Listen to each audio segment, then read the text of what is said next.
қалайсыздар қыздар? Енді біздің мерекеміз келіп жатыр. Құттықтаймын барша қыз, келіншек, әйел азаматтар. Құттықтаймын сіздерді мейрамдарыңызбен.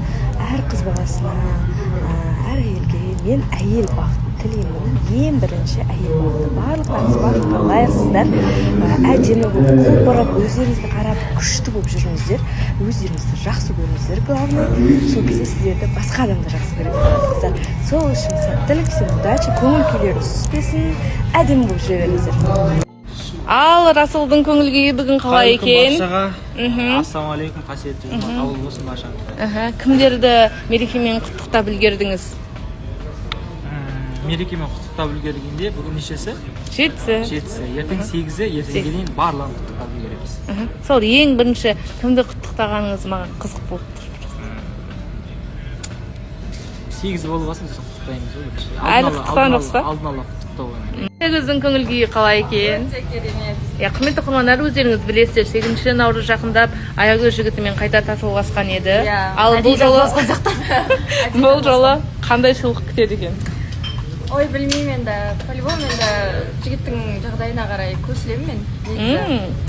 Өзінде ақша болмаса мен айтатын, болды жарайды енді бір нормально подарок. Кімді бірінші құттықтаймын деп жүрсіз? Анамды. Мысалы кімді? Анамды ғой енді бірінші. Өтірік айтады тастар. Жарайды. Сене саламыз. Сосын тағы қандай сұрақ қойсам болады? Ал құттықтасаңызшы енді басқа біздің оқырмандарды. Құтты болсын, құрметті қыздар қауымы. Құлақтарыңыз алтын сырға. Сіздерді шын жүректен мерекелеріңізге құттықтаймын. Бақытты, бай, денсаулықтарыңыз мықты болсын, мықты болашақта жар берсін. Оқырмандарды құттықтап бірінші. Ну все-таки сен жігіттің ситуациясына кірмейсің ба?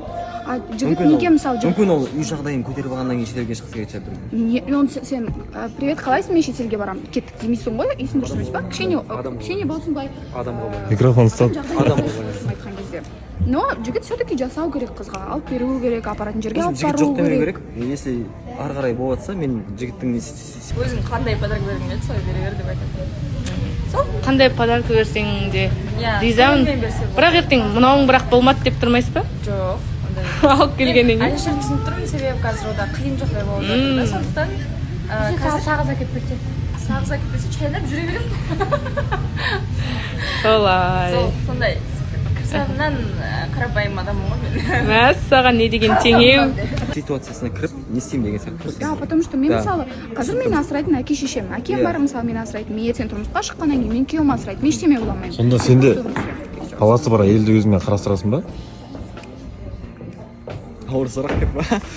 Көтере алмайтын шоқпарды беліңе байламай дейді. Ол қатты ауырлық тудыртмай ма өзіңе? Баласы бар дегенде 3-4 баласы бар емес шығар, енді бір баласы бар. Бір баланың өзі ауыртпалық. Сендер даже қабылдай алмайсыңдар. Хоть даже бір баласы. Сен қабылдағанның өзінде, сен қабылдағанның өзінде отбасын қарсы болады. Мысалы тұрардың отбасы Если мен қызды жақсы көріп тұрсам, қабылдай аламын. Қызды жақсы көріп